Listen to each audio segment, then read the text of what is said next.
हरे कृष्णा हरे कृष्णा कृष्ण कृष्ण हरे हरे हरे राम हरे राम राम राम हरे हरे हरे कृष्णा हरे कृष्णा कृष्ण कृष्ण हरे हरे।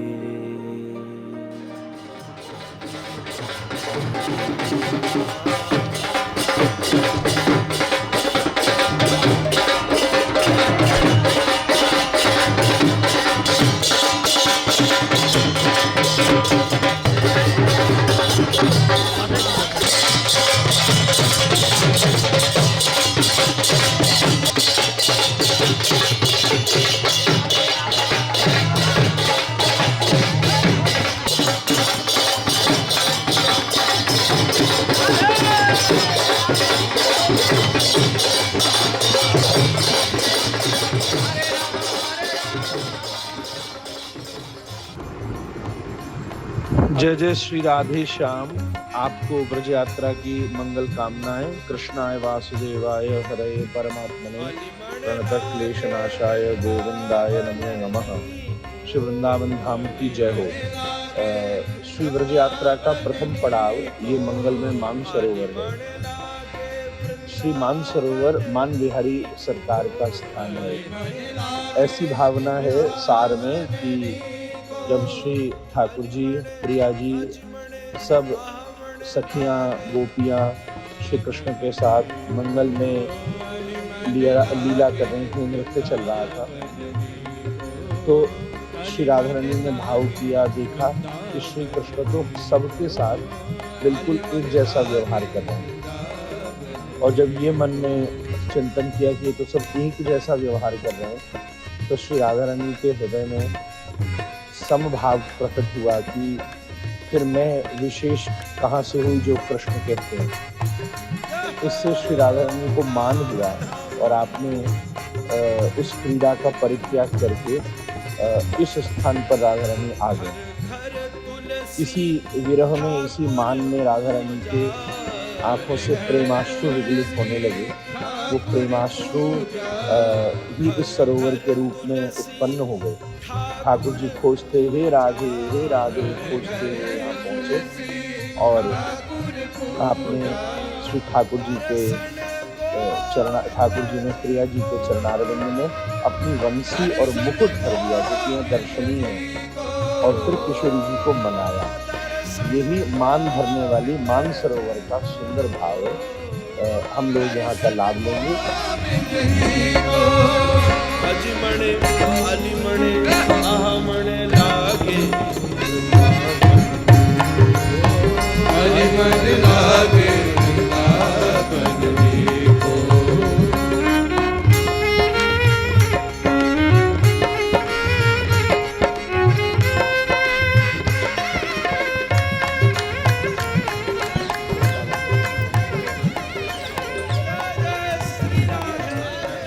हरे कृष्णा कृष्णा कृष्णा हरे हरे, हरे राम राम राम हरे हरे। आप सभी का स्वागत है। थोड़ा पहला दिन है, जरा सा 10 मिनट सिंक पहले 1-2 बार में बैठ जाएगा, फिर अपने आप सब व्यवस्थित रहेगा। हम सब लोग मानसरोवर के पास में हैं। सार रूप में तो हम एक जो इसका व्हाट्सएप ग्रुप बनाया गया है, उस पर, क्योंकि कहाँ पर कितनी जगह मिले, कोई सुन पाए नहीं सुन पाए, तो सबके फोनों में उस स्थान का सार महत्व मिल जाए, इसलिए वो भेज दिया गया है। पर यहाँ पर पीछे श्री वल्लभाचार्य जी की बैठक भी है। श्री हरिवंश महाप्रभु को ये स्थान बहुत अत्यधिक प्रिय रहा है और विशेष रूप से श्री मान बिहारी सरकार यहाँ विराजमान है। ऐसी भावना है, जैसा मैंने उस प्रसंग में आपको कहा कि राधा रानी ने जब देखा कि कृष्ण सबके साथ एक जैसा व्यवहार कर रहे हैं, एक जैसा प्रसन्न हो रहे, तो श्री राधा रानी को ये देखकर मान भाव आया। ये क्यों आता है? ऐसा नहीं, यहाँ इसलिए मान शब्द का प्रयोग है क्योंकि ये ईर्ष्या नहीं है।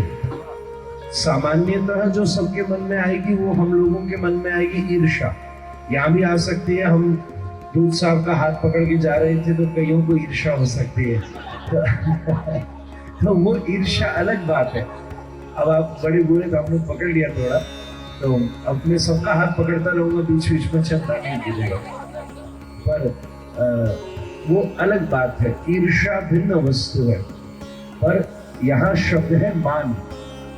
तो राधा रानी मान क्यों प्रकट करती है? सार छोटे रूप में कहूं क्योंकि सबका अपना अपना योग्यता है। केवल रस के उद्दीपन के लिए। उद्दीपन शब्द का अर्थ होता है कि वो और बड़ी। अब अगर श्री राधा रानी मान करेंगी तो श्री कृष्ण उनको मनाने का प्रयास करेंगे। मनाने का प्रयास करेंगे तो फिर श्री कृष्ण अपने और गुणों को प्रकट करेंगे। सार की बात यही है, जैसे कोई एक चीज से कोई नहीं माना तो श्री कृष्ण तो अनंत गुणवान है, तो वो अपने और नए नए गुणों को प्रकट करेंगे, जिससे किसी न किसी माध्यम से श्री राधा रानी प्रसन्न हो जाए, उससे रस की अभिवृद्धि होगी। तो रस की जब कृष्ण में गुणों को प्रकट करेंगे तो श्री राधा रानी में भी अपने भावों का और प्रकाश होगा। तो जो राधा रानी में भाव का प्रकाश होगा तो श्री कृष्ण से देखकर और प्रसन्न होंगे। कृष्ण और प्रसन्न होंगे तो वो फिर कृष्ण और राधा क्या है? बिंब प्रतिबिंब है। बिंब में जितना प्रसन्न होंगे प्रतिबिंब भी उतना प्रसन्न होगा। तो इसलिए ये मान बिहारी सरकार यहाँ विराज रहे। श्री राधा रानी श्री राय रामानंद चैतन्य संवाद के मध्य इसका प्रसंग संकेत में आया है कि जब रास छाड़ के श्री राधा रानी यहाँ आकर बैठ गई और इस मान भाव से उनके आंखों से प्रेमाश्रु विगलित होने लगे। प्रेमाश्रु, उन अश्रुओं में क्या था? रोष नहीं था, ईर्ष्या नहीं थी, मान भी नहीं था। उन अश्रुओं में शुद्ध प्रेम और कृष्ण की प्रतीक्षा थी। उसी अश्रुओं को ब्रज की भूमि ने संकलित कर दिया। ये ब्रज भूमि क्या है? राधा कृष्ण के रस भाव को संकलित करती है। और जब उसने संकलित कर लिया तो वही सरोवर के रूप में, मान सरोवर के रूप में प्रकट हो गया। तो यहाँ का जल हमें श्री कृष्ण का प्रेम और श्री कृष्ण की प्रतीक्षा प्रदान करता है। इसलिए कृष्ण प्रेम और कृष्ण प्रतीक्षा के बिना ब्रज यात्रा संभव भी नहीं है। यही दो चीजें यहाँ के लिए आवश्यक है। मान सरोवर में श्री ठाकुर जी पधारे और उन्होंने कहा किशोरी जी को कैसे मनाया जाए। तो एक बार ऐसा अद्भुत काम किया कि अपनी श्री वंशी जी, जो सब कहते थे कि ये तुमको सबसे प्रिय है निगोड़ी, इससे ज्यादा प्रिय शायद कुछ नहीं होगा, उस वंशी को श्री कृष्ण ने लेकर राधा रानी के चरणों में धर दिया। हे प्रिया जी, आप मुझे ज्यादा प्रिय हो, वंशी प्रिय नहीं है। श्री रूप गोस्वामी लिखते हैं वंशी तत्प्रेम रूप कहा। मतलब जब राधा कृष्ण का प्रेम भी स्थूल हुआ, सॉलिडिफाई हुआ, तो सॉलिडिफाई प्रेम ने वंशी का रूप धारण किया। वो राधा ठाकुर जी ने चरणों कहा, ये तो मैं वंशी जो संभाल के रखता हूँ, ये भी इसलिए रखता हूँ क्योंकि ये आपके प्रेम का सूचक है, आपका आवाहन करती है। सो मैं आपके चरणों में धरता हूँ। और आज एक चीज और घोषित करता हूँ, पता नहीं लोग मेरे माथे पर मुकुट धरते हैं, जिसके माथे पर मुकुट होता है वो राजा महाराजा होता है, पर आज ये मुकुट भी मैं आपके श्री चरणों के ऊपर धरता हूँ। और यहाँ इस मुकुट को धरने के बाद से विश्व में एक बात प्रसिद्ध हुई, क्या? बोल श्री राधा रानी की। राजा ने भी जिसके चरणों में मुकुट धर दिया हो वो महारानी हो गई, ब्रजेश्वरी हो गई। वैसे देखा जाए तो ब्रजराज तो नंद बाबा है ऐसे बोलचाल में, पर ब्रजराज का बेटा युवराज हुआ और युवराज फिर आगे वाला महाराज है। तो उसने कहा कि ये लेगेसी मैं नहीं ले रहा हूं आज से राधा रानी, आज से नंद बाबा ब्रजराज है और उसके बाद अगर कोई महारानी है तो वो हमारी श्री राधा रानी। क्या बात है। ये मुकुट और वंशी नीचे धर दी। आयुध और मुकुट ही दिया जाता है जब राज तिलक होता है। तो कृष्ण बोले वृंदावन में मेरा आयुध वंशी है, क्योंकि ये क्या करता है, किसका वध करता है? मदन का वध करता है। मदन मोहन हृदय में जो काम वासना है उसका वध करती है वंशी और प्रेम को उत्पन्न कर देती है। जब काम का वध होता है, जब किसी का वध होता है तो उसके शरीर में से रक्त निकलता है, और जब काम का वध होता है तो मन में से प्रेम निकलता है। यही उसका स्वरूप है। तो ये आयुध और मुकुट में आज आपके श्री चरणों में पधरा रहा हूं और दंडवत प्रणाम किया ठाकुर जी ने। यही मान सरोवर मान बिहारी सरकार की ये ध्वनि है। एक बात ध्यान रखिएगा, ब्रज को आंखों से नहीं कानों से देखा जाता है।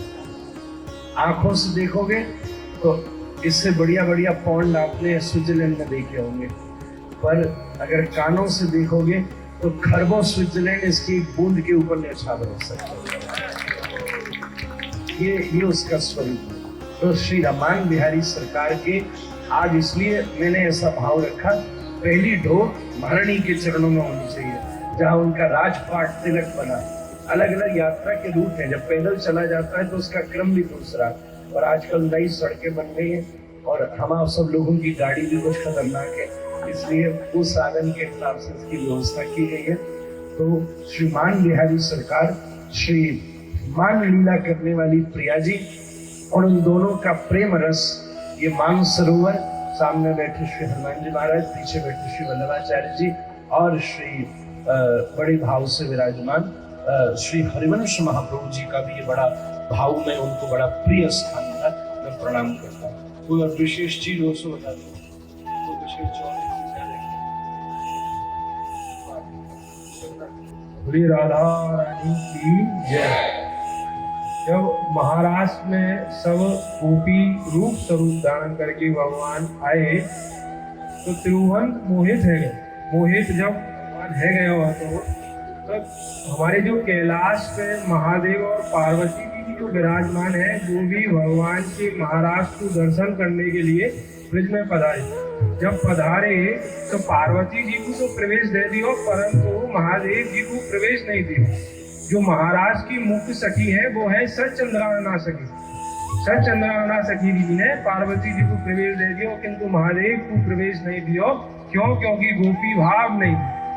वही गोपी भाव के लिए हमारे महादेव जी जमुना जी की आराधना करी है। तो हमारे आपने कल जमुना पूजन करके जमुना हमारी जो 84 कोस है वो प्रारंभ, जब जमुना जी को पूजन किया है तो जमुना जी ने अपने श्रृंगार स्वरूप में हमारे बाबा को महादेव जी को गोपी सजायो। जब गोपी सजायो बापू वह गोपी रूप को देख के कोई पहचान नहीं पायो कि ये साक्षात महादेव है। तो जब महादेव को कोई पहचान नहीं पाया तो सचंद्रावना सखी जी ने भी प्रवेश दे दियो महाराष्ट्र में। जब महाराष्ट्र में महादेव प्रवेश हुए तो राधा रानी भी नहीं पहचान पाई, परंतु हमारे गोविंद तो घट घट के वासी हैं। उनने दूर से ही देख के बुलाया महादेव को कि आइए आइए गोपीश्वर। तो भगवान महादेव को अपने ब्रज में नाम है गयो गोपीश्वर महादेव। बोले गोपीश्वर महादेव की जय, राधा रानी की जय। ये गोपीश्वर महादेव हम लोग जब वृंदावन के जिस दिन खाली रखा है तो ज्ञान गुंजड़ी में ही हमारे पीछे ही स्थान है, उस दिन उसके दर्शन का मनोभाव रख लेंगे। जिसको सुविधा लगे अपनी अपनी रुचि से, वो वृंदावन वाला दिन खुला सा है, अपनी रुचि से अवश्य इन 7-8 दिनों में वहां दर्शन कर ले। वृंदावन का क्रम यहाँ से शुरू होता है, नारदीय सखी और गोपेश्वर रूप में दोनों व्रज की लीला का चिंतन करके उस विषय को प्रारंभ करते। मेरा 1-2 नियम आपसे और कहने, किसी भी चीज की कंप्लेन नहीं, कॉम्प्लीमेंट, भगवान का नाम। तीसरी बात, मैं आ रहा हूं, मेरे साथ ठाकुर जी हैं, कुछ वयोवृद्ध लोग हैं, एक दो महात्मा भी हैं, इसलिए बिल्कुल आप अपनी खुली गैप लेकर के चलें।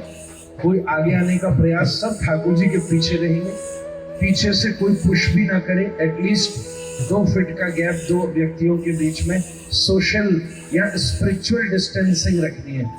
सोशल तो ऑटोमेटिकली हो जाएगी, वो रखनी है, पुश ना करे कोई भी।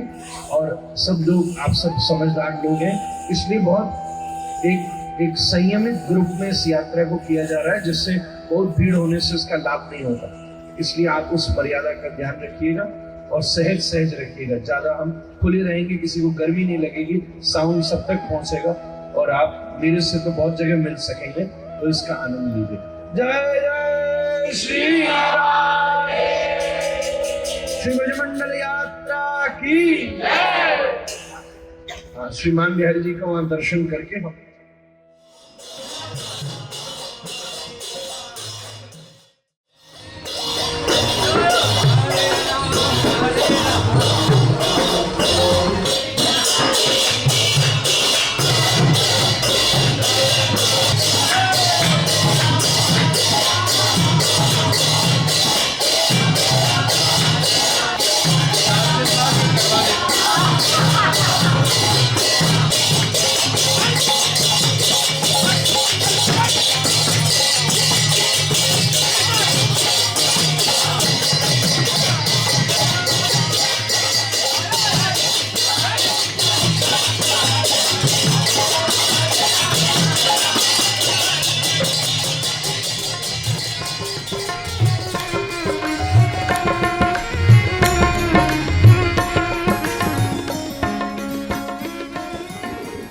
जय जय श्री राधे श्याम। हम लोगों का मानसरोवर के बाद अगला पड़ाव है श्री बेलवन जी। तपसिद्धि प्रदायैव नमो बिल्ववनाय च, जनार्दन नमस्तुभ्यं बिल्वेशाय नमोस्तुते। तपस्या सिद्धि प्रदानकारी है वेलवन, आपको नमस्कार है। हे जनार्दन, जो बिल्ववन के स्वामी हैं, उनको नमस्कार है। यहाँ बहुत घने बेल के वृक्ष हुआ करते थे। हम लोग गर्मियों के समय जो बेल का सर्वत विशेष प्रसिद्ध हो जाता है, वो बेलवन, उसी भाव से इस क्षेत्र का नाम बेलवन पड़ा है। भगवान श्री कृष्ण गौचारण के समय यहाँ विशेष विराजमान होते रहे, और जब कभी मन करता, खास जो गर्मी के समय गौचारण होता, उस समय यहाँ बेल के खूब फल सवरे ग्वाल वालों के संग श्याम सुंदर बैठ करके आनंद से उसका आस्वादन करते। बेल फल में बहुत सारे अद्भुत गुण होते हैं। वो ऊपर से कठोर होता है और अंदर की शीतलता देता है। पीने में ठंडक नहीं होता, अंदर से ठंडक देता है। और यही कृष्ण रस का प्रभाव है, जो भीतर से ठंडक शीतलता प्रदान करे, जो अंदर से रस दे। उसके लिए बाह्य परिवेश की आवश्यकता नहीं है। विशेष यहाँ लक्ष्मी जी का मंदिर है और बेलवन का मेला ब्रजमंडल में बड़ा प्रसिद्ध है। इसी स्थान को गोपी गीत के प्रथम श्लोक में संकेत किया गया है, जो श्रयत इंदिरा सश्वदत्तहि, कि लक्ष्मी जी वैकुंठ छोड़ करके यहाँ विराजमान हो गए। ऐसा ये मंगल में बेलवन है। कहते हैं ब्रजमंडल की जितनी समृद्धि है, वो सब इन लक्ष्मी जी के यहाँ विराजमान रहे। वो जब यहाँ आके बैठ गई तो ब्रजः सर्व समृद्धिमान, ऐसा श्रीमद् भागवत में संकेत आया है कि ब्रज संपूर्ण समृद्धिमान होकर के विराजमान हो गया, क्योंकि अधिष्ठात्री लक्ष्मी श्री राधा रानी की प्रसन्नता के लिए यहाँ पर विराजमान हो गई। तो सारे वैकुंठ के अनंत ऐश्वर्य को यहाँ पर ले आई और उन्होंने संभाल लिया। यहाँ का मेला, और यहाँ विशेष रूप से बृहस्पतिवार को पौष मास में बहुत विशेष यहाँ पर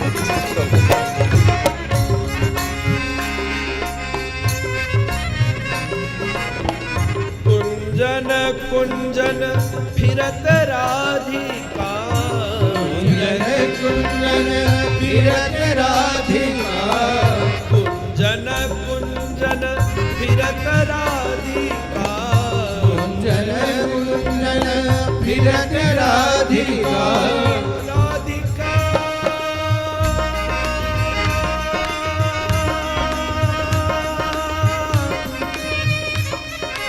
अजी डाल डाल और पात पात पे राधे राधे हो।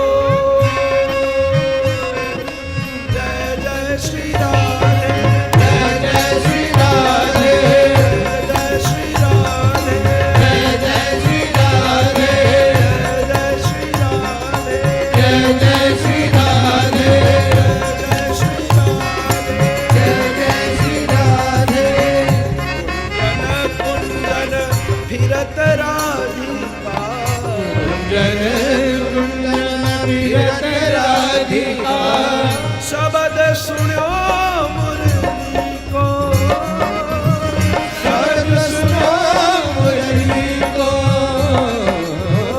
शब्द सुनत मुरली को शब्द सुनत मुरली को। जय जय श्री राधे श्याम। हम लोगों का अगला पड़ाव है श्री भांडीर वन। श्री भांडीर वन एक अद्वितीय स्थान है। मुख्य रूप से भगवान श्री कृष्ण और श्री राधा रानी का मंगलमय विवाह स्थल है।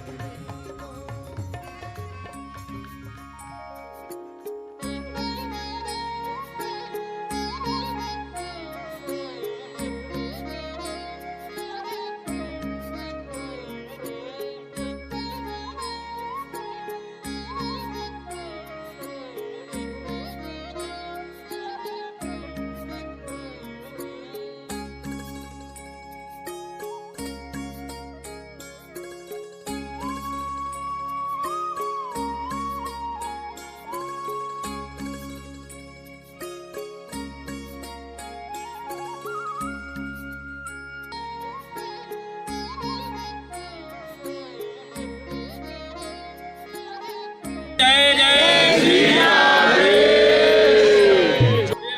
रानी की जय। हम और आप जहाँ समय जहाँ स्थान पे विराजमान है, ये है परम पावन भांडीर वन। रानी की जय। बिहारी लाल की जय। ये हिंदू हमारे राधा की जब हिंदू बाबा को उदाहरण में तो उदाहरण के तालाब लेके यहाँ पे आए। जब आए तो भीषण वर्षा आने के कारण कुछ गए। वही समय हमारे दादा ने चिट्ठी से रोक के आई और हमारे ठाकुर जी पुनः नवी और स्वरूप में आए। जब नवी और स्वरूप में पुनः प्रकट हुए तो हमारी दादा रानी और हमारे श्याम सुंदर जी को कहा, हमारे समाज ने यही बताया आज साक्षी है। इसे आप दर्शन करिए। प्रगमा हमारे बलराम जी ने यही पर किया है। जो महाराष्ट्र में भगवान अनंत के अनंत रूप धारण करके भगवान ने महाराज किया, उसी महाराज के समय अनंत रूपियों को जब पिपासा लगी तो भगवान ने अपने वेणु ध्वनि बांसुरी के माध्यम से उस कूप का निर्माण किया।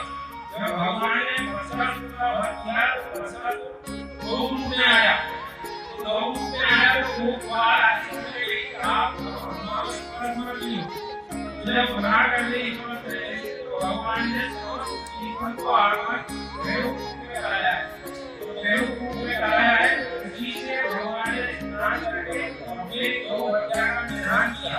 वही चीजें आप दर्शन करके बेवकूफ वही वही महाराष्ट्र में भगवान ने अपने दो रूपों को कहा है। वही दो सिद्धार्थ में आज विराजमान। उसके बाद ही भगवान ने राधा जी को वहां पर है, वहां खड़ी के का भी भगवान हमारे बलराम जी को है, उन्होंने यही पर किया है। जय जय श्री राम। श्री मंडल परिक्रमा की जय। श्री ब्रज बिहारी की जय। इस समय ठाकुर जी हमारे ब्रज बिहारी जो संपूर्ण ब्रज में बिहार करे उसको ब्रज बिहारी। ब्रज बिहारी भांडी बिहारी के पास आ रहे, बिहारी के पास आ रहे, ये भाव हम लोग रखना है। जो व्हाट्सएप के ऊपर वॉइस नोट आया है उसमें यहाँ की प्रमुख जो मूल विषय है वो आपको हमने निवेदन कर दिया। जिस प्रकार श्री ठाकुर जी ने यहाँ विवाह का मंगल किया और मान भरी और साथ में ये खूब जिसकी अनंत पुराणों में बड़ी महिमा। ठाकुर जी ये सब लीला क्यों करते हैं? ये सब लीला का उद्देश्य केवल दो ही चीज है। जो अनुकूल है उनको रस देना और जो प्रतिकूल है उनको शिक्षा देना। जो अपने हैं उनको रस्ते हैं, जो बाहर वाले हैं उनको शिक्षा। तो यहाँ दो प्रकार के क्रम बने। एक विवाह, जिससे जो भिखारियां हैं उन्हें विवाह है या नहीं विवाह है इससे कोई मतलब नहीं। हमने उसमें बात कह के आपको चीजें कि विवाह का महत्व तब होता है जब राधा कृष्ण दो माने जाए। जब तक दो जन नहीं होंगे तो शादी कैसे होगी? और जब एक ही जन के दो प्रकाश होंगे, जैसे आप दर्पण के सामने खड़े होते हैं तो बिंब और प्रतिबिंब एक ही व्यक्ति के दो प्रकाश होते हैं। गोपी में दास पंचायत में आया प्रतिबिंब का विक्रम। ये सब जानकारियां क्या है? प्रतिबिंब बिंब कृष्ण है, प्रतिबिंब सब भूत स्वरूप है। तो अब बिंब और प्रतिबिंब के बीच में विवाह कैसे? और स्कंद पुराण कहते हैं राधा की आत्मा श्री कृष्ण के आत्मा में आती है। तो इस दृष्टि से देह और आत्मा में कैसे विवाह? इसलिए एक बात ऐसी है कि भाव और रस का जुड़ा है श्याम सुंदर में। भाव और रस में भी इस बात से देखो, जिसको जितना भाव होगा उतना उसको रस में। इस आयत की बात आप वृंदावन में सबका स्वतंत्र रस है, और वो अपना जगह सबको एक से अनुभव सबका अलग है। जिसका जैसा भाव उसको वैसे रस की बात है। इस दृष्टि से राधा रानी उस भाव के अधिष्ठात्री और श्री कृष्ण रस के अधिष्ठात्री, और ये दोनों एक दूसरे के रस और भाव के अनुरूप हैं। तो भावों के अंतर इस तरह है, जिसमें हास्य भाव है, वात्सल्य भाव है, उसमें जो सबसे ऊपर उज्ज्वल भाव है, जिसको हम एक प्रकार से सरल भाषा में कहते हैं प्रेम का जो सर्वोत्तम भाव। उसके दो संदर्भ, एक संदर्भ है स्वकीय और दूसरा संदर्भ है परकीय। परकीय मतलब क्या होता है? ये हमारे नहीं, मतलब हमारे और इनके बीच में संबंध का आधार कोई रिश्तेदारी नहीं, कोई ब्लड रिलेशन नहीं है, कोई गांव का रिलेशन नहीं है, कोई शहर का रिलेशन नहीं है, कोई गोत्र का रिलेशन नहीं है, कोई विवाह का रिलेशन नहीं है। अगर इन किसी भी कारण से दो जनों के बीच में संबंध है तो वो परकीय संबंध। अगर ये केवल समझाने के लिए सरल है, केवल एक सरल है नहीं, जानकारी वो समझेगा। तो आप ये समझो पूरी गंगा को चिल्लू और गंगा के आगे समझाने के प्रयास करें। और स्वकीय संभाव इसको कहते हैं, जहाँ सामने वाला अपना है। अपने होने में विवाह भी कारण हो सकता है, कोई रिश्तेदारी भी कारण हो सकती है, काम भी कारण हो सकता है, कई प्रकार के कारण उसमें आ जाए। स्वकीय अपना, परकीय स्वकीय और परकीय भाव की अनंत लीलाएं उसने सतत करती है। एक प्रकार से भगवान ने किसी से विवाह नहीं किया और दूसरे प्रकार से किसी सबके साथ होता, बल्कि तीसरा एक और संबंध है कि जहाँ गोपियों ने अलग अलग गोपियों से विवाह किया, बहुत सारी गोपियां, और वो विवाह क्यों किया? तो तब किया जब ब्रह्मा जी सबको हरण करके ले गए थे और सारे गोप श्री कृष्ण ही बने थे। इस दृष्टि से भगवान ने विवाह, मतलब गोपों ने विवाह गोपियों से किया तो सब गोप श्री कृष्ण, तो सबने एक साथ शादी की। ये दृष्टि रहस्य आपको मिला। तो यहाँ व्यवहारिक संबंध था कि भाव की ये अलग अलग शाखाएं, अलग अलग विशेषताएं, ये उसका जैसे हम भोजन जब करते हैं, जैसे कल हम बैठे एक वस्तु के साथ लो उसका स्वाद अलग होता है। फुलके को केवल सूखे साग के साथ लो तो अलग आएगा, दाल के साथ लो तो अलग आएगा, गायत्रा के साथ जो आया उसी थाली में परोसी हुई विभिन्न सामग्री को जब विभिन्न रूप से बना करके स्वाद दिया जाता है तो उसके भीतर अंतर्यासन करने के बाद सब बराबर है, पर मुख में उसकी अलग अलग तंद्राएं आती हैं। इसी प्रकार से रस और भाव की अलग विशेषता में ये जुगल जोड़ी अपने अनंत रसों का आस्वादन करती है। उसी में यहाँ पर श्री अच्छा मैया विशेष जब ठाकुर जी को उच्चारण करते हुए यहाँ आते तो माता कई बार दोपहर में यहाँ ठाकुर जी को प्रसाद प्रदान किया और कौन धारानी के भोग यहाँ पर विशेष ठाकुर जी आनंद से आते यहाँ ये दे ही दे अंडी मतलब प्रसाद आ गया उस मुझे चाहिए तो ठाकुर जी को यह छाम हुए और कुछ खाने की बात को सुन गए और इनके साथ साथ सबसे बड़ा मुश्किल ये कि ना भावे मन माखन श्री रमना कोई ना भावे मन माखन श्री मन जीवन याने भावे हमको राधा नाम हमारी जीवन याने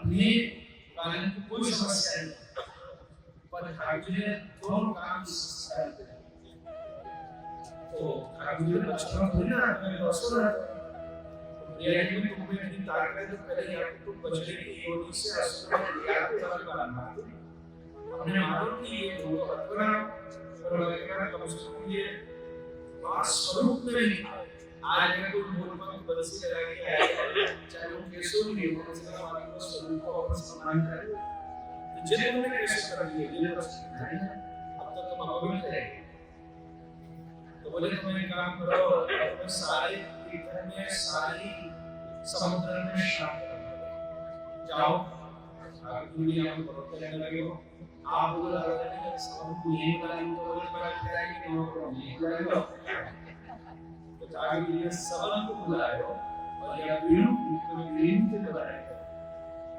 सुंदर रूप में ठाकुर जी ने बनाया और पूरे मैं बताऊं ये गंगा आदि को मैं सुंदर जब ऊपर सुंदर है तो मैं कोशिश करूंगा और बता रहा हूं आप जाएगा कृष्ण जी की और सभी नदी ने कहा झूठी को अभिषेक तो प्रिया जी को अभिषेक है और चलवा कुंड में उपस्थित करो हमारे पास आपके अमन हाउस की बुक लगाया है ये बहुत सुंदर एक बार जय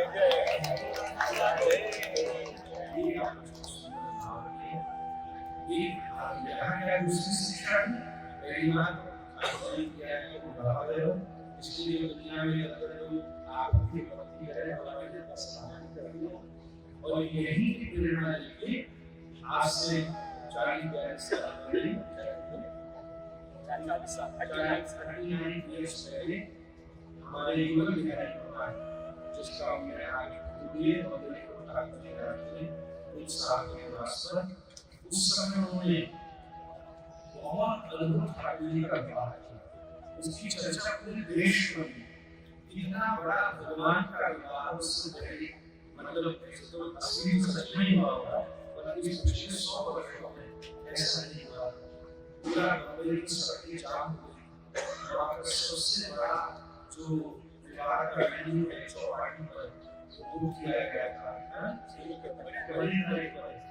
मरीन ड्राइव में शामिल पूरा मरीन ड्राइव का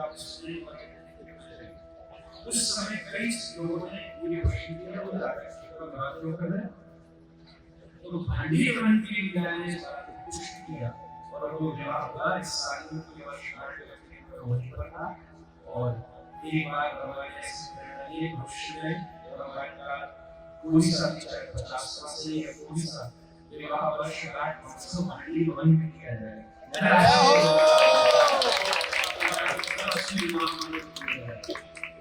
तो ये सब भगवान सब करते हैं, कुछ नहीं करते, ये उनका भाव। ऐसा नहीं कह सकते वो ये नहीं करते, ये करते, वो सब करते हैं और जब वो सब नहीं करते, ये उनका भाव है।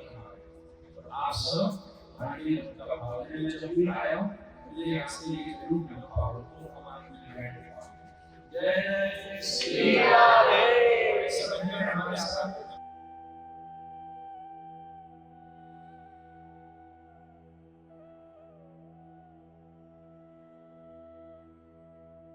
रानी की जय, राधा की जय।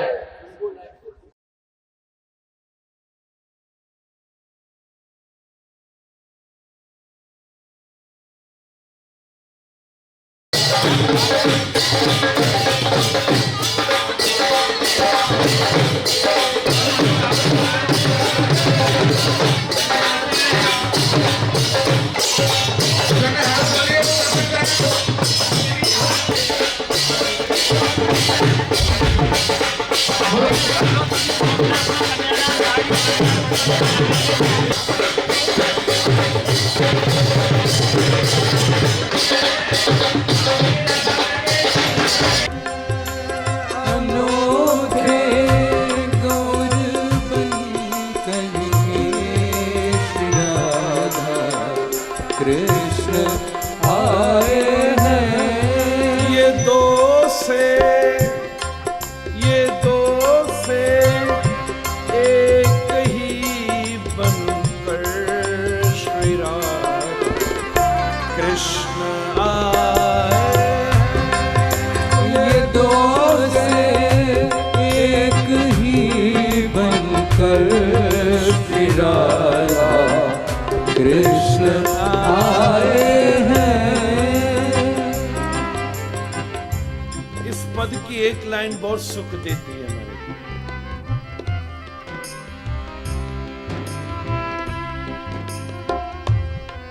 कृष्ण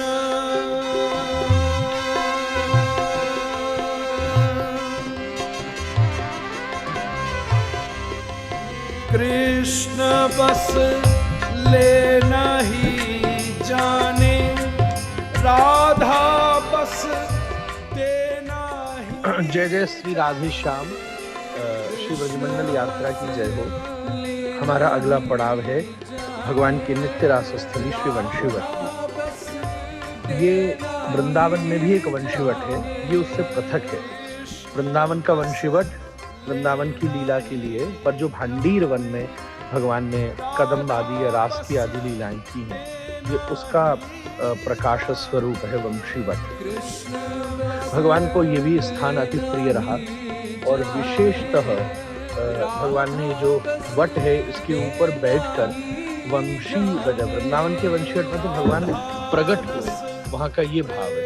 पर यहाँ पर भगवान गौचारण के समय जब वंशी का क्रम रखते थे, तब उस समय प्रभु गैयाओं के नाम लेकर के, ओ धोरी, ओ कमरी, ये नाम ले करके वंशीवट की लीला में वंशी से उन सभी को दिन भर बुलाया करते थे। एक प्रकार से वंशीवट के भाव में जो कृष्ण सुबह सुबह गौचारण के क्रम में रहते थे, उस समय जिन गैयाओं का नाम वो पुकारा करते थे, वो सब गोपियों को भी संकेत होता था। तो वो सब गोपी उसी समय तैयार हो जाती थी कि आज जैसे ही संध्या होगी फिर श्री कृष्ण दिव्य नृत्य के लिए, रास नृत्य के लिए हम सबको बुलाएंगे। तो ये वंशीवट का सुंदर भाव है।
श्री दाऊ जी का ये स्थान वास्तव में जिस गांव का नाम रीड़ा है, पर दाऊ जी का मंदिर होने से अब रीड़ा नाम कोई भी नहीं जानता और सभी लोग केवल दाऊ जी के नाम से ही आपको स्वीकार करते हैं क्षेत्र को। यहाँ पर श्री दाऊ जी महाराज के साथ में श्री रेवती माता जी का स्थान है, पर रेवती माता थोड़ा सा पीछे भगवान से छुपी हुई है, उसके पीछे बड़ा रहस्य है, अलक्षित रूप से पीछे दिखाई देती है।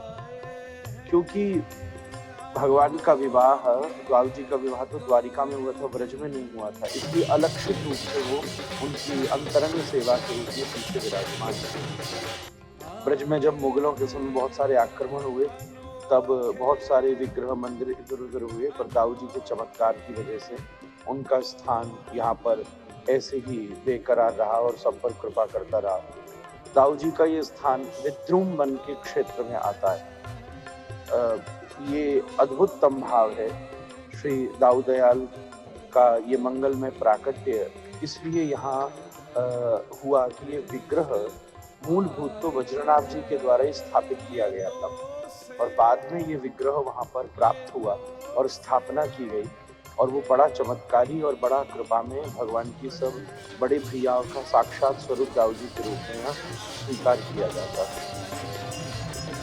सुंदर भाव से भगवान दाऊ जी भी ब्रज के एक प्रकार से राजा स्वीकार किए जाते हैं, क्योंकि आप नंद बाबा के और वसुदेव जी के क्रम में बड़े बालक हैं। श्री रोहिणी जी के द्वारा आपका जन्म हुआ है और 8 दिन पूर्व भगवान श्री कृष्ण से ऐसा भी प्रमाण प्राप्त होता है कि आपका ये सुंदर जन्म हुआ था। हरे राम राम राम हरे हरे हरे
कृष्ण। मैया को ऐसे चिंता हुई तो हम सब पूरी चिंता महादेव कर लेंगे।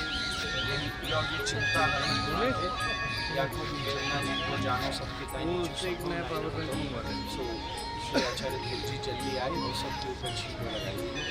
सो आप सबको यमुना महादेवी और श्री चिंता हरण महादेव और सबकी जय जयकार। भैया सब लोग आनंद ले रहे हैं। ये तो बताइए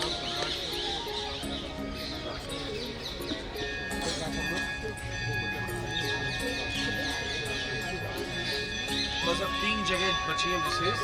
अभी हम यहाँ से चल रहे हैं वहाँ पे चाय सब आ जाएंगे। सारों ब्रह्मा चाय की व्यवस्था में है। थोड़ी देर में अगर बैटरी चार्ज आती है। हालांकि वृंदावन में बस एक ही चीज ध्यान रखिएगा, बैटरी चार्ज श्री राधा की वो वही स्थान है। महाराज जी से मेरी बात मैसेज चला गया है, वो नवरात्रि के अनुष्ठान में होते हैं। इन 9 दिनों उनका कोई व्रत है, फिर भी जैसे संभव बने की बात, अन्यथा रमण बिहारी और रमण रेती ये दोनों मिल ही जाएंगे और उन्हीं में मिलेंगे तो बड़े बड़े संत हो जाएंगे महाराज जी। बोलने वाले और फिर वहाँ हम चर्चा करेंगे और उसके बाद बस वो मैं संकेत कर दिया ऐसा। और फिर उसके बाद रावण होते हैं, फिर उसके बाद अपना वापस हमको डांट लगा ऐसे कैसे करते आपको तो तभी नहीं होगा, मखमली तो नहीं लगा कान पकड़ो मखमली लगाओ।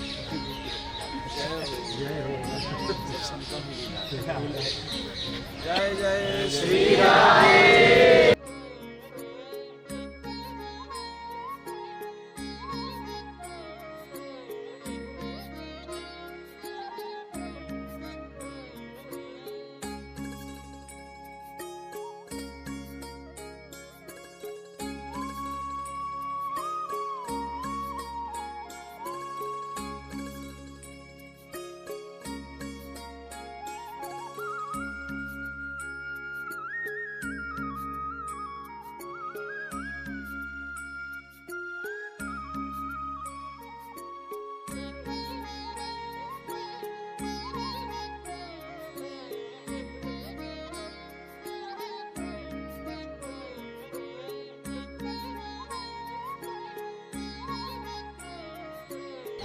यहाँ तो एक ही पे छत है और सब तो फिर नकली छत वाले छत्र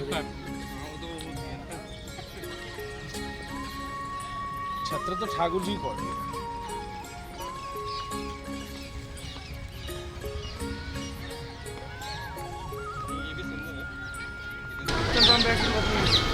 आगे अपनी आ रही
लोग पुराने गोकुल महावन क्षेत्र में उपस्थित हैं इस समय, वृंदावन के ब्रज के। अच्छा भैया गाड़ी को पास लाइए।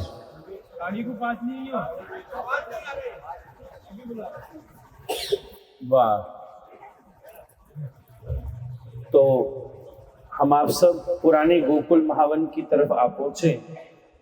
ब्रज क्षेत्र के 12 वन हैं, जिसकी वो जो आपको एक कागज भेजा गया था उसमें उसकी नाम आदि उल्लेखित हैं। पहले समय में सारे वन सुस्पष्ट दृष्टिगोचर होते थे। यहाँ रख दीजिए भैया इसको। ए बिटवा ये नीचे धर दो, अपने आप आवाज जाएगी। हाँ यहाँ धर दे नीचे, बस। जा रही है आवाज, आ रही है सबको? हाँ हमको भी अच्छी आ रही है। तो ये महावन का क्षेत्र है, शब्द से ही प्रतीत हो रहा है महावन। भगवान की अनन्य लीलाएं यहाँ उपस्थित हैं। विशेष तो हम आपको सच बात बताएं, वृंदावन का ब्रज क्षेत्र का आनंद केवल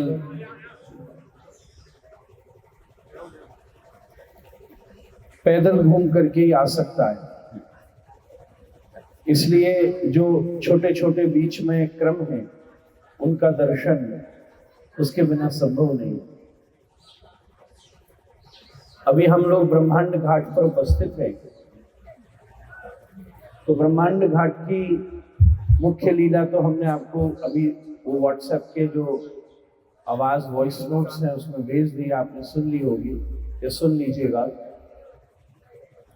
पर सार रूप में यहाँ मैया, पहले नंद बाबा का जो घर था उसको बोला जाता है आज के समय 84 खंबा।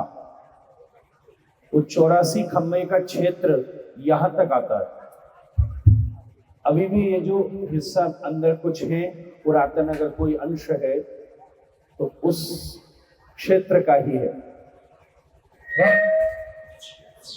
मुगलों के साम्राज्य में, राधे राधे, मुगलों के ये साउंड का जनरेटर ले जाओ बेटा, वो हटाए देना यहाँ पे, या के चक्कर में हल्ला हो रहा। डाल दो उसको, उनको ही है।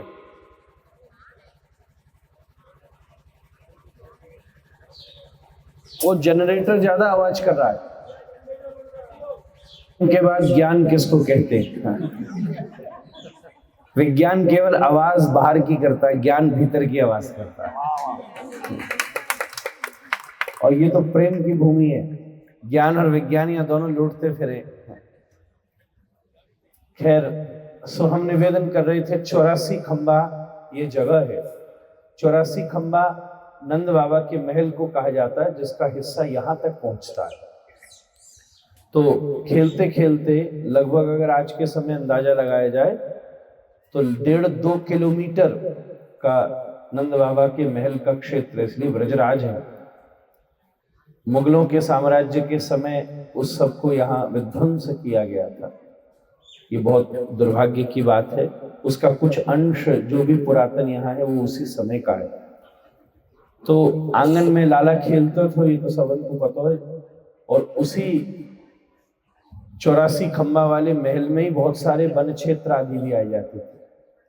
गोकुल अब यहाँ से आ गई है।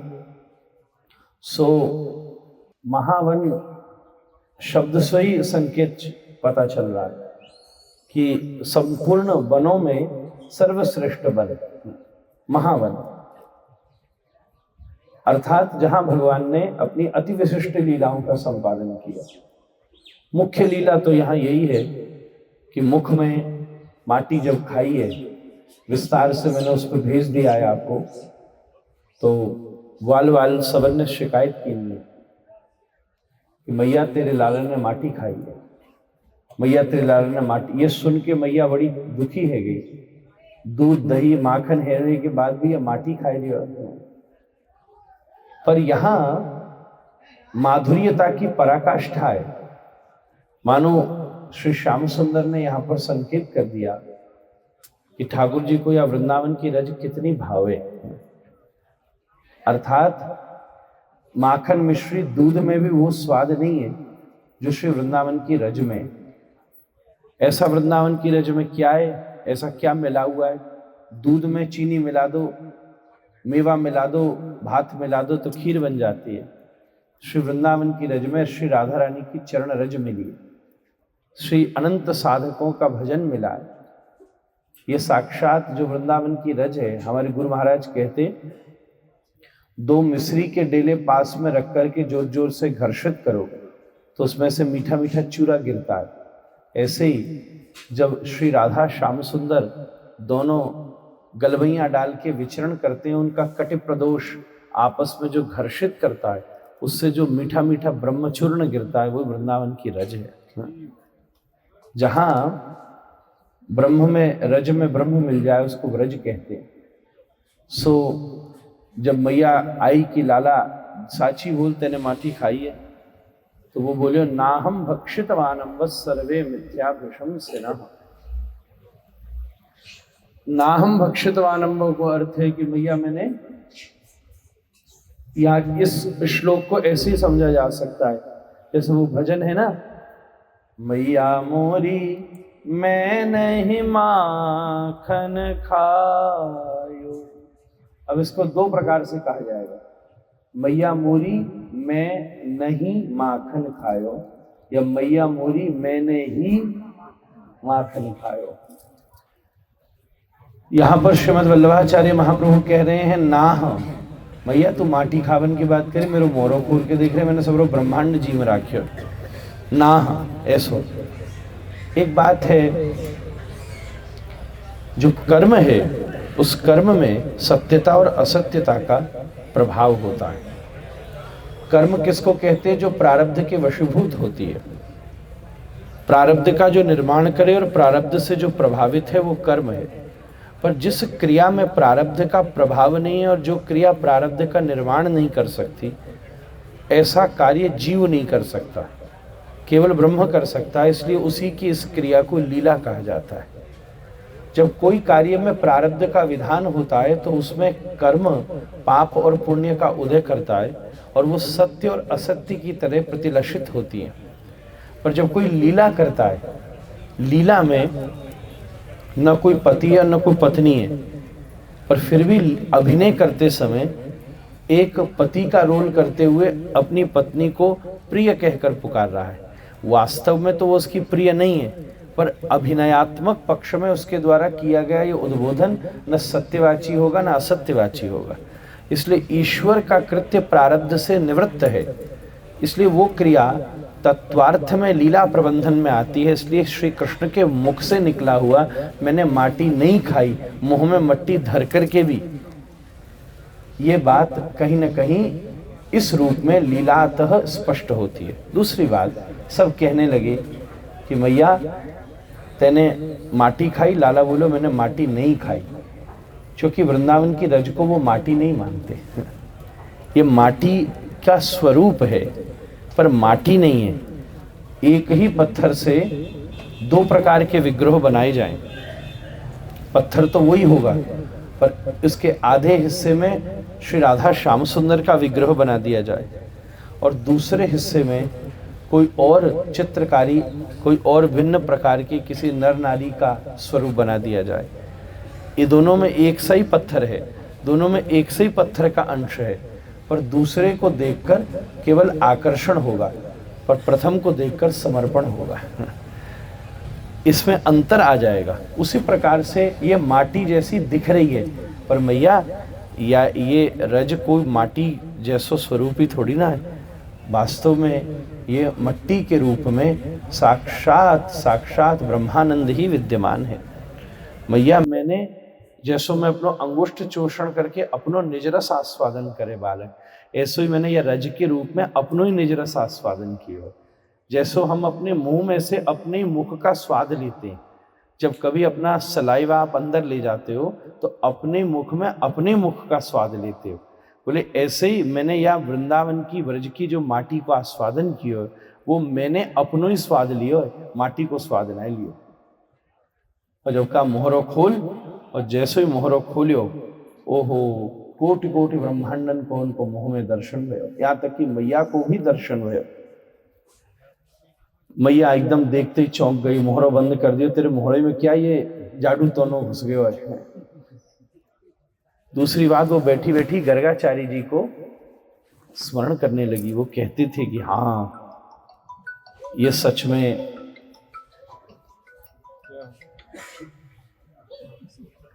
निश्चित रूप से कोई देवता ही प्रतीत होता है, ऐसा साधारण जीव नहीं है। इस प्रकार से मैया यशोदा भाव में पुरातन भाव का स्मरण करने लगी। लाला ने अपनी ब्रह्म मोहिनी माया को प्रयोग करके एकदम से मैया को ऐसा आभास दिवायो, पर मैया के मन में वात्सल्य की कमी नहीं आई। मैया ने जो ये सोचो कि ईश्वर है, इस विषय का विचार करके उनको जो पीड़ा भई वो वात्सल्य के विषय में भई, उनको भगवान की स्वरूपता के विषय में नहीं भई। व्रज की भक्ति इसी रूप में यहाँ प्रकाशित होती है। जब हम देखते हैं, जब भगवान चतुर्भुज का दर्शन कराते हैं मथुरा में, तो देवकी वसुदेव जी 2 क्षण के लिए बोलते नहीं नहीं आप तो बालक होकर जन्म लो। जब चतुर्भुज जब अपने विराट का दर्शन कराते हैं अर्जुन को, तो वो डर जाता है, कहता ठाकुर वैसे ही बन जाओ। पर मैया यशोदा को इस वैभव का दर्शन करावे के बाद भी मैया एकदम से लाड़ करती है। वह के मन में यही भाव आयो कि अब मैं आपको लाड़ कैसे कर सकूंगी। उसमें न्यूनता नहीं आई, अरे तो मेरा लाला ये या क्यों का है, कुछ है न जाए, यही बात की चिंता हो गई। इसमें प्रभाव नहीं आया। कोई आपके सामने बच्चा बहुत बड़ा निकले तो आप प्रभावित हो जाओगे, अब तो निश्चिंत हो जाओगे। किसी की ईश्वरता आपके सामने खुल जाए तो आप निश्चिंत हो जाओगे। अरे जिसको हम साधारण समझ रहे हैं ये तो भाई बहुत बड़ा, अभी हमको पता चले हमारे साथ इतने लोग आए, अरे इसमें हमारे साथ कोई है वो तो बहुत बड़ा कोई अधिकारी है, तो भाई यात्रा की व्यवस्था, तो हम लोग निश्चिंत हो जाएंगे। इनमें तो कोई बहुत बड़ा समर्थवान है तो निश्चिंत हो जाए। पर मैया को जब पता चलो कि भाई घर में जो रोज दौड़ तो फिर रहे हो वो साक्षात ब्रह्मांड नायक है, तो मैया निश्चिंत ना है, भाई चिंतित है गई, ये हमारी चिंता हरण के पास गई। और मैया को कैसे खवाऊंगा। तब या लीला को यहाँ पर दर्शन कराया गया। एक बड़ो सुंदर और क्रम बनो कि ठाकुर जी ने यहाँ कछुआ बन करके मैया को डरायो है, इनने संकेत कीनो मुँह को। और एक लीला मैंने आपको और भेजी है, वो बड़ी सुंदर लीला है कि एक बार, वो भी इसी स्थान की लीला है, जब सबरे ग्वाल वालन ने ठाकुर छेड़ दियो, हेलो ठाकुर छेड़ दियो, और बोलियो कि पीड़ियन में न तो नंद बाबा के कोई कार्य भयो और न जशोदा भैया के कोई कार्य भयो, कन्हैया तू काते कारो पे रह गया। और दाऊ ने खूब छेड़ दियो, बुरो छेड़ दियो। और मनसुखान ने और सबरी लग गए कि तू सच में इनको जायो ना है। सूरदास जी ने पद्म में लिखो है या बात को कि तुम मोल को लीनो तो तुम पेड़ के नीचे परो भयो बढ़ के, और तुम मैया उठाई के ले आई। तू बता काते कोई कार्यो याते बरो कोई प्रमाण है क्या, बता कार्यो है क्या। वो पुराना एक भजन है ना, जरा इतना बता दे कान्हा तेरा रंग कारा, तो कार्य कैसे है, तू इनको लाला है भी कि नहीं ना, तुम्हें इनमें क्या गुण है इनके, जा तू इनको है ना है, तू इनको है ना, क्या क्या क्या ऐसो छेड़ दियो। और लाला, अब देखो सही बात तो ये है, सच में है तो ये सवन के पिता ही, बालक तो ये कोई के नहीं है, बालक तो केवल ब्रज में ही बने हैं, तो सबके महाराज ठाकुर है, सबसे बड़ा राजा है, सम्राट है, ब्रह्मांड नायक है, पर बुरो छेड़ दियो। तो जब छेड़ दियो तो मैया रोई रोई के आए कि लाला मोहरो बनाए के बैठ गई नहीं। तो मैया आई का बात है कि लाला क्या सो तू परेशान है रो, क्यों रो रहे हो, मुँह बड़ो कष्ट है, मुँह बुरो छेड़ो मैया, तू साची आज मुँह सु साची कहियो, मुँह को आज दादा ने छेड़ो, मुँह को आज मनसुखा ने मधुमंगल मुँह पे देवे के ताई जवाब में कछु भी जवाब देता तो वो कहते तू अपनी मोहरो शकल देख ले जमुना जी में, तू कांते उनको जायो, तू कारियो एक नंबर को। मैया वो कह रही कि तेने मुँह मोल को खरीदो, तूने वो जायो नहीं ना, क्या मैं तेरो बारक नहीं हूँ। तो मैया को या स्थान पे अपने बारक के वात्सल्य और बारक को अपनी मैया को जो अनुराग है, यह दोनों चीजों की पुष्टि यहाँ भई है। तो ब्रह्मांड घाट को दर्शन करने से जो आपको ठाकुर जी के प्रति भाव है उसकी पुष्टि प्राप्त होती है, बाकी बिना ये कार्य ना है। ये पुष्टि को जब ठाकुर जी भी रोज लगो तो मैया वही समय तुरंत अपने ठाकुर पे हाथ धर के बोले, मैं सौगंध खा के कह रही हूँ इष्ट देव की कि लाला तो को मैं नहीं जाया, मैंने ही पैदा की नो तो को, और वाको प्रमाण दूं, ला इधर आ, और गोदी में उठाई लीनो और अपनी छाती से दूध पिलाने लगी। मोल के खरीदे वहन को दूध ना पिलाया जा सके, जिन्हें जायो बिनी को दूध पिलाया जा सके। सो मैया एकदम चिपट गयो लाला मैया थे, और चुसर चुसर लाला मैया के दूध ने पीन लगे। ऐसो सुंदर ये भाव है। श्री ब्रह्मांड बिहारी भगवान की। अब ज्यादा कहने को अवसर नहीं, ये ठीक बगल में जहाँ से ध्वनि आ रही है, ये भी एक नवीन ब्रह्मांड घाट का अंश है। गुरु काशनी आश्रम का ही स्थान है। वहाँ आरती होनी थी, हम लोग को वहाँ भी निमंत्रण था, पर हम थोड़ा उसमें पहले आ गए, सो हम यहीं बैठ गए। पर रमण रीति के स्थान पर चलेंगे। यहाँ हम लोगों ने शरद पूर्णिमा पर यमुना आरती का क्रम शुरू किया था, उसी की तैयारी के लिए ये ध्वनि आनी शुरू हो गई है। अब यहाँ से आगे महावन और सब दर्शन करते आगे बढ़े। समय का भी अपना प्रभाव है। आप सब यहाँ कथा देखनी है, जो हम वर्ष वर्ष सुनाते हैं, ये वो देखने का स्थान। तो इसका आनंद कानों से आवेगा, और देख करके अनुभव जो अंदर भरा हुआ है ना, वो अंदर के अनुभव को निकाल करके उसके रस की निष्पत्ति संभव हो सकती है। आप इसके भौतिक स्वरूप को अभी इतना न देखें। मैं ये नहीं कह रहा वो ठीक नहीं होना चाहिए, निश्चित उसका विकास होना चाहिए, पर अभी केवल हम एनालिसिस नहीं करें। वो बाद में कभी मौका को भी लगे तो जहां आपकी उस विचार की जरूरत हो, बड़ी तमीज से हम उस विचार को प्रदान करें।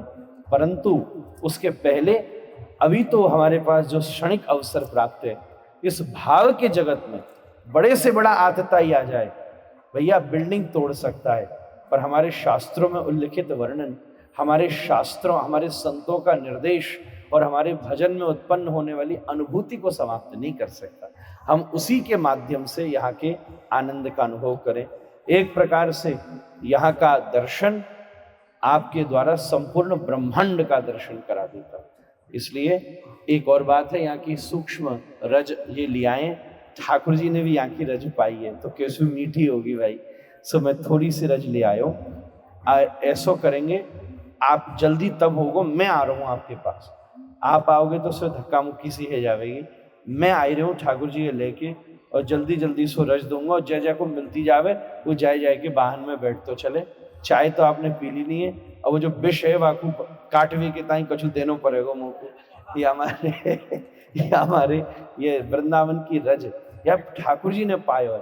तो एकमात्र ब्रह्मांड में ये ऐसा स्थान है जहाँ में श्री रज भी ठाकुर जी की प्रसादी है, यानी पाई के करके बांटी है। ऐसी रसमयी रज, कृष्णमयी रज हम सबके जीवन में रजत्व की निवृत्ति करती है, क्योंकि शरीर वीरत्व और रजत्व के संयोग से बना है। उसमें सबसे बड़ा प्रभाव वीरत्व रजत्व का है। ये जो परिक्रमा है, इसमें हमारा पुरुषार्थ लग रहा है, तो इससे हमारा वीरत्व शुद्ध होता है, और फिर रज का आस्वादन करने से रजत्व की शुद्धि होती है। रजकृत विकृति देह से निवृत्त होती है, तभी शुद्धात्मक देह की प्राप्ति होती है। जय जय श्री राम।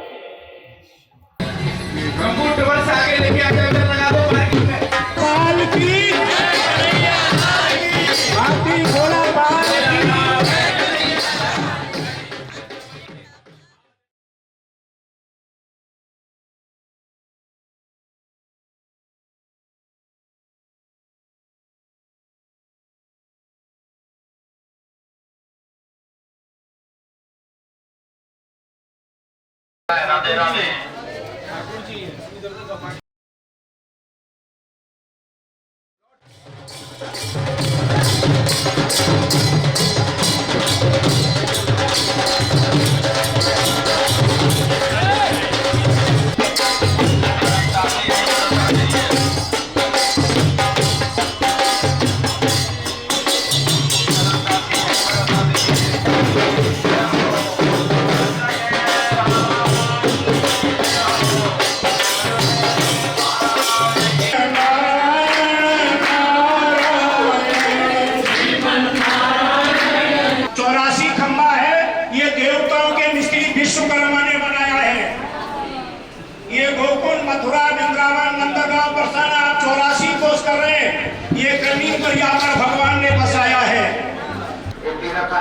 या कोई आदमी थोड़ा पोषण मत कर, अभी जहाँ बैठे हो आप ये देख लो नंद बाबा का घर, बाकी मंदिर तो सब जगह। दूसरी यहाँ यमुना जी है, वो हमारे कृष्ण की पटरानी है, भगवान की 16,108 रानी, और यमुना है महारानी।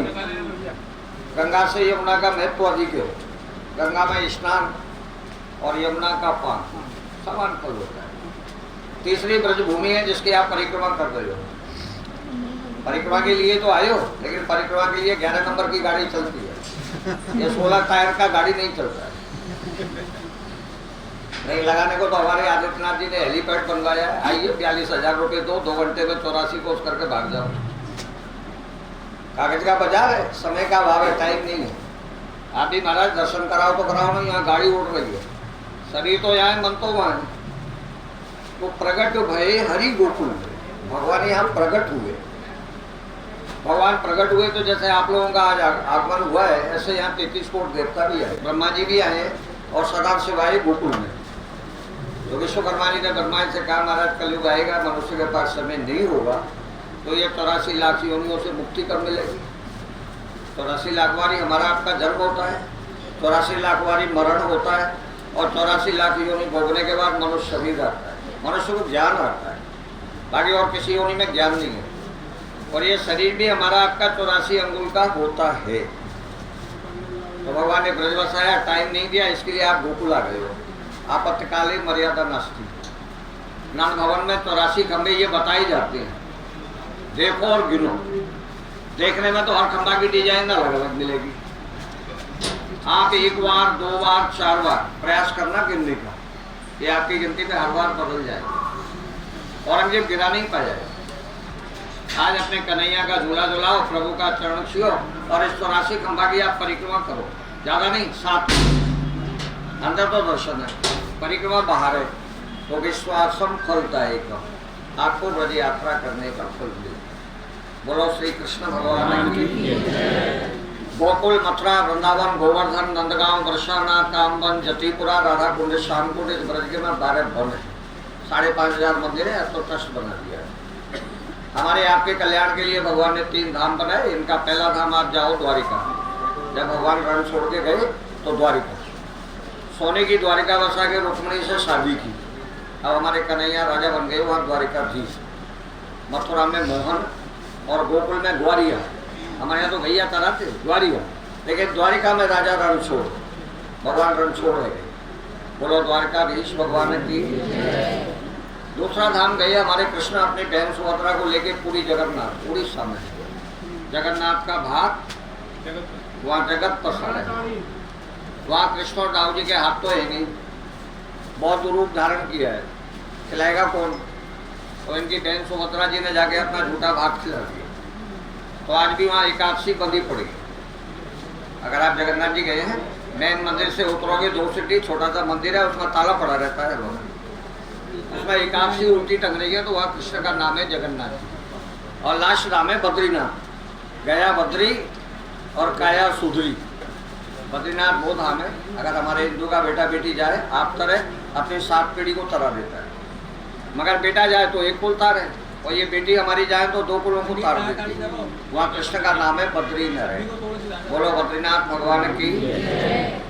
आपने कभी कोई जगन्नाथ जी गया या सुना? जगन्नाथ जी जाओ तो वहाँ दाल चावल खिचड़ी मालपुआ का भोग अटका लगे। आप बद्री विशाल जाओ, वहाँ कच्ची चना की दाल, सोना, उसमें 5 तरह की मेवा और तुलसी। और ब्रज में आई हो तो हमारे यहाँ तो भगवान ने लूटा है, यहाँ तो चोरी करी है। थाड़ी रेरी गुजरी, गैजा मेरो दान, और तनक दही के कारण मैंने छोड़ा बैकुंठ। भगवान ने बैकुंठ छोड़ दिया, यहाँ माखन का भोग अटका लगे। माखन के लिए गोकुल में गाय दान होता है, बिना गाय के माखन नहीं है। मथुरा की बेटी गोकुल की गाय, और कर्म फूटे तो दूसरा का होता है। ये कहावत नहीं है, ये मर्यादा है। हमारे ब्रज में मथुरा की बेटी नहीं आती है। मथुरा की वही मायका है, मथुरा में ही ससुराल है। अपने नाम से 1 गाय की सेवा 1 बरस का भोग लगाओ, 551 है। माता पिता के लिए करना चाहो 1151 है। परिवार के लिए करे वो 2551 है। और जो लाइफ मेंबर बनना चाहे उसके लिए 5151। आप शक्ति हस्ती को आप जानो, आपके भगवान जानो। प्यार और प्रेम से दर्शन करो। आप सभी लोग अपने बाईं तरफ देखो, आपके बाईं तरफ लेफ्ट साइड में गोरे गोरे जो बैठे हैं, ये तो आपको मंदिर का लाइफ मेंबर बनना, आजीवन भोग पूरे परिवार के लिए गौदान शिलादान होगा। 5,151 रुपया। तो सबसे पहले अपना हाथ उठाओ, कोई का भी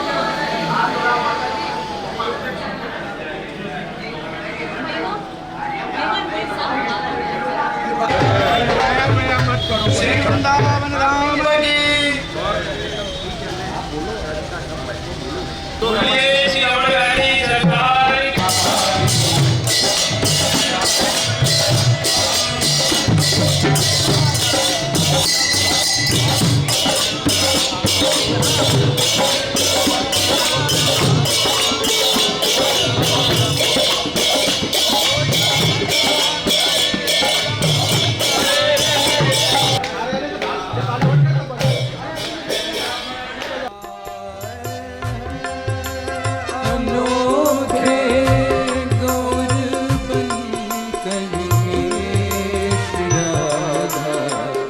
कृष्ण आए हैं। ये दो से एक ही बनकर श्री राधा कृष्ण आए। ये दो से एक ही बनकर श्री राधा कृष्ण आए हैं।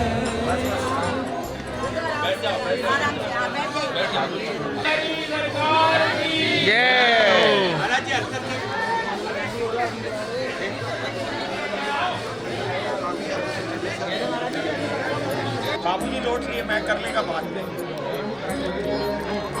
खजू बोस बोलियो मत रुक जा भैया। कार्यालय पे आए ना उठ गए यार भैया गुरु जी आए उठ गए। बस बस बस बस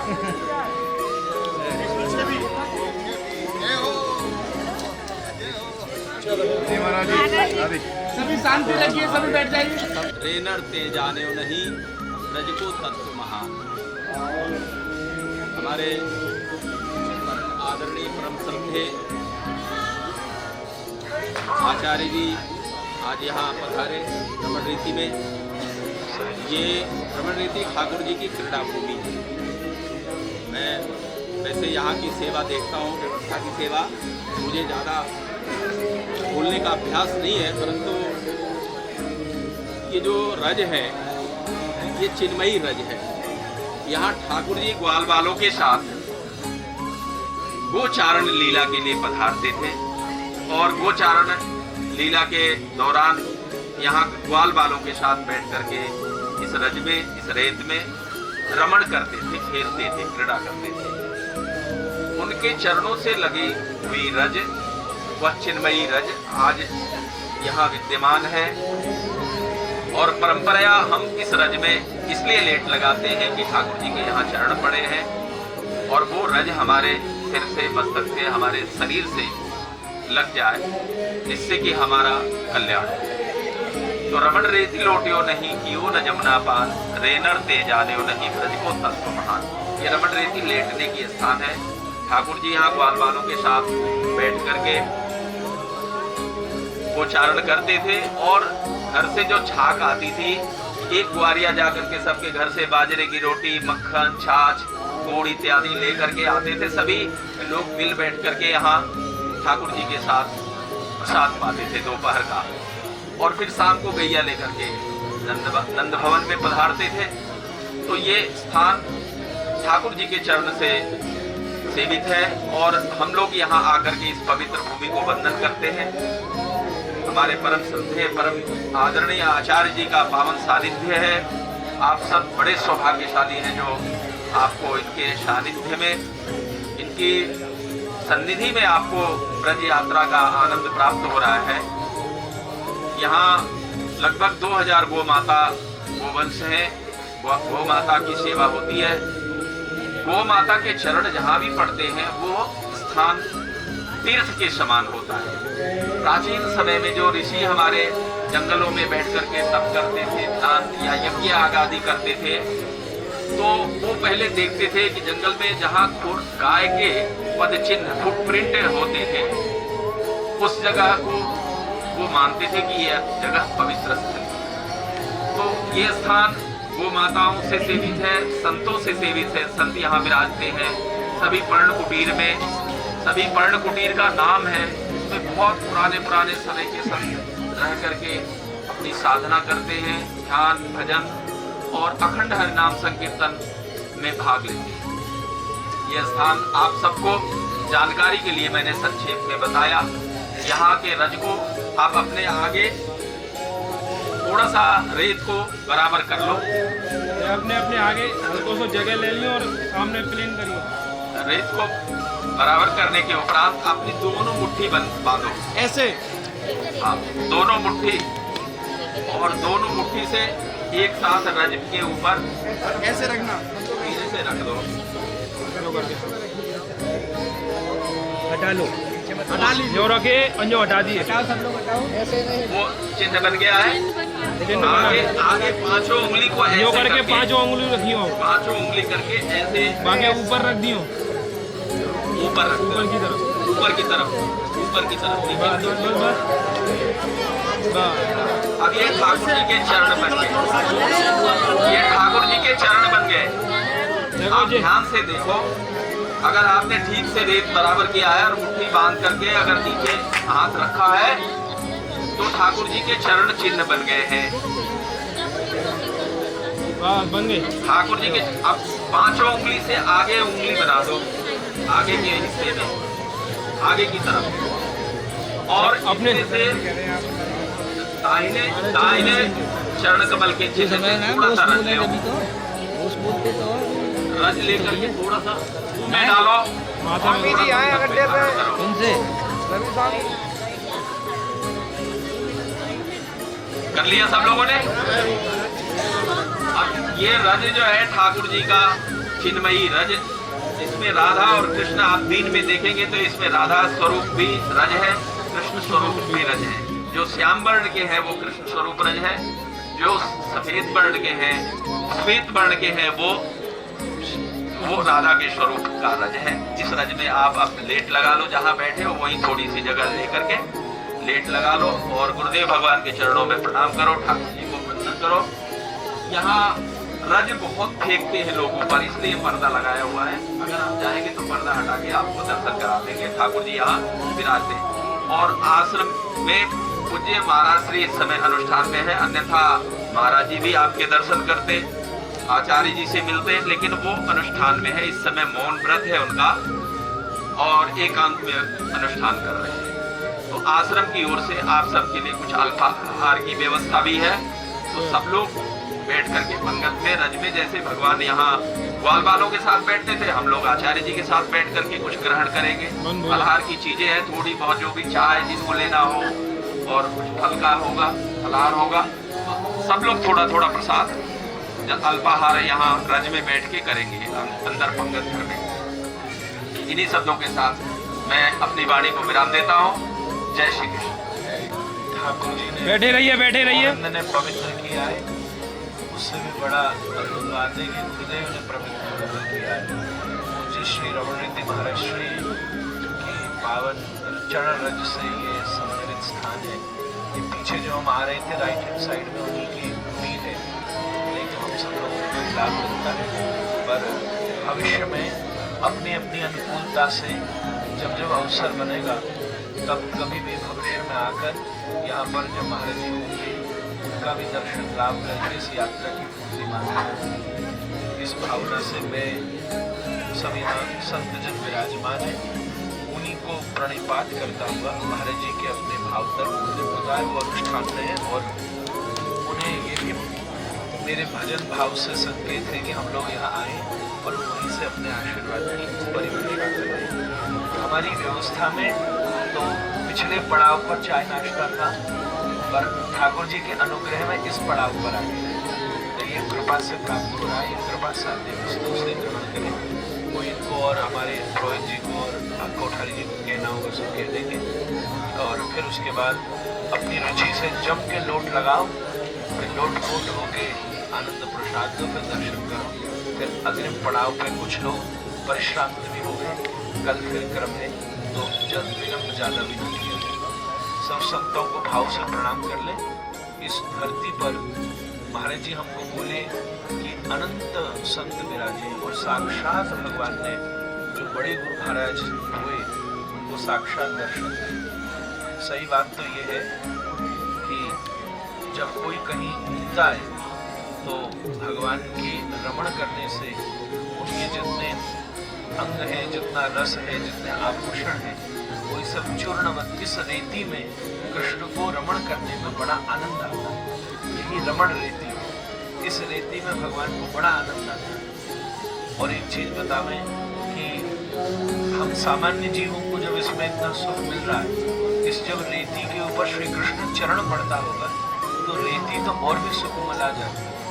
क्योंकि जब श्री कृष्ण चरण धरते हैं तो केवल रेती के ऊपर नहीं धरते, न जाने कितने गोप अपनी आंखें बिछा देते, न जाने कितनी गोपियां अपने हृदय बिछा देती। तो हृदय, नेत्र और प्रेम से समन्वित श्री कृष्ण के चरण इस धूलि पर गिरे। साक्षात सच बात कहूँ, आंख बंद करके जिस ब्रह्मानंद की प्राप्ति नहीं हो सकती, इस रज में ही उस ब्रह्म का सहज अनुभव हो जाए, ये ब्रज का स्वरूप है, ये रमण है। इसकी एनर्जी एक्सप्लेनेबल नहीं है, एक्सपीरियंशियल है। आप इसका आनंद लीजिए। जय जय श्री राधे।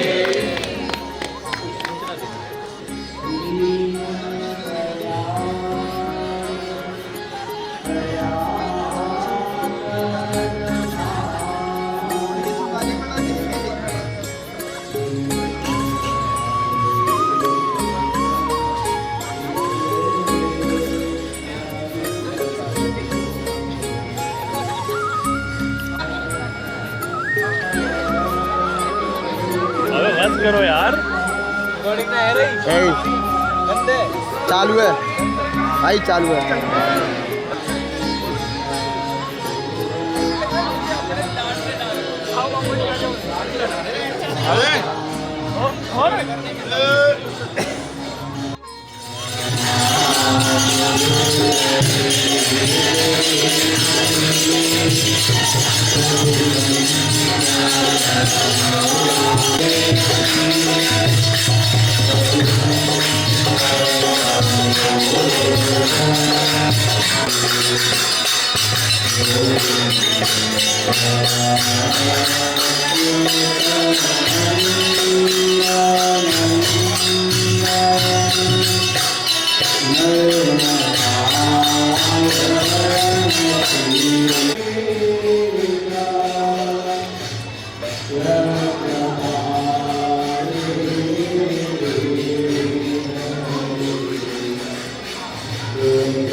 दादा